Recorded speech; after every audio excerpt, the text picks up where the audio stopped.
Parliamentary Budget Officer Yves Giroux joins us now from Ottawa. Mr. Giroux, thank you for your time on CTV News Channel. Appreciate it. My pleasure. So, what does your report say? Walk us through the major highlights about Canada meeting its target of 100% zero-emission vehicles by 2035. So we looked at how would such a target need, or how would it be met in the absence of these strict regulations from the Government of Canada. So looking at existing patterns for the last several years of EV adoption and EV availability, what would need to be the price differential between EVs and traditional cars, internal combustion engines, and looking at the total ownership cost, so not only the purchase price, but also maintenance and operating costs. And we find that in order to ensure that Canada would hit the 60% of electric vehicles target by 2030, in the absence of a mandate, a strong mandate, and regulations, the relative price of EVs versus combustion engines cars would need to go down by 31%. So total cost of ownership, that means the cost of the vehicles themselves would probably need either to come down or the gas-powered cars price going up, or another combination of, for example, fuel for ICE cars going up, or electricity for electric vehicles going down. Probably right.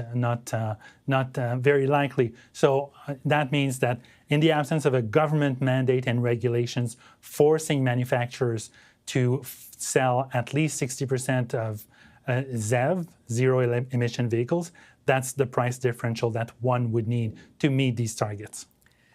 Let me just ask you about the latest announcement that the Prime Minister had to make about Canada imposing a 100% tariff on Chinese-made EVs. Do you see that announcement just a few days ago having any effect? How does that figure in your report? Does it figure at all? Well, it's not included because when we drafted the report, when we finalized the report, in fact, there still hadn't been no decision made on tariffs on Chinese electric vehicles, so it's not included in the report.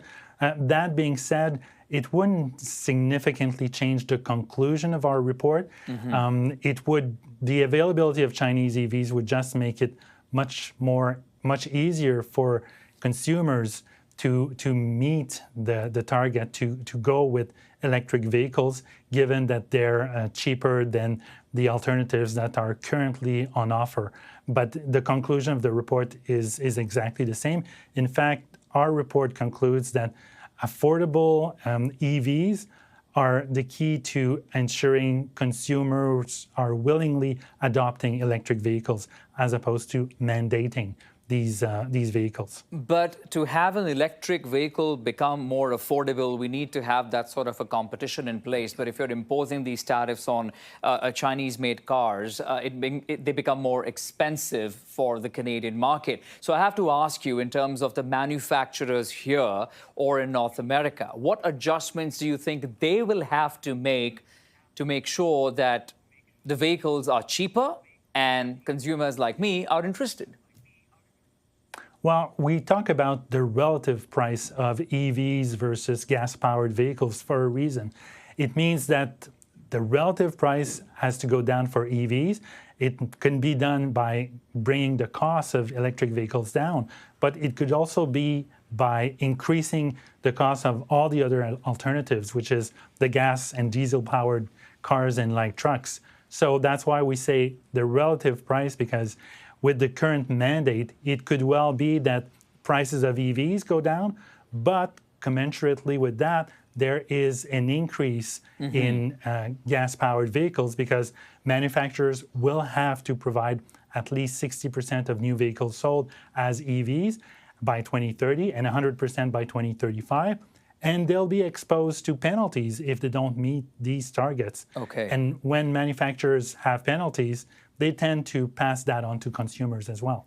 Right, but having these cars across the country and meeting with these targets of 60% by 2030 and 100% by 2035 will also require a lot of upgrade and infrastructure across the country.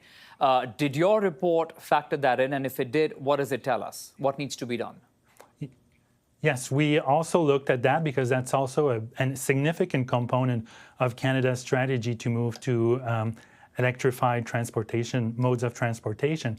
And we find that with this adoption, there will be a provision of public charging infrastructure, so chargers of different levels, L2 and L3, for those that are familiar with these types of charging infrastructure.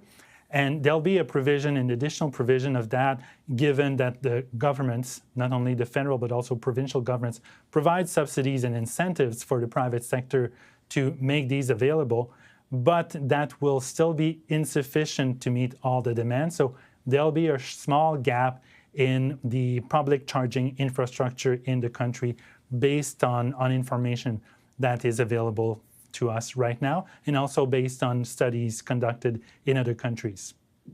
Parliamentary Budget Officer Yves Giroux, we appreciate you taking out the time and joining us from our Ottawa studio. Thank you so much. Always a pleasure.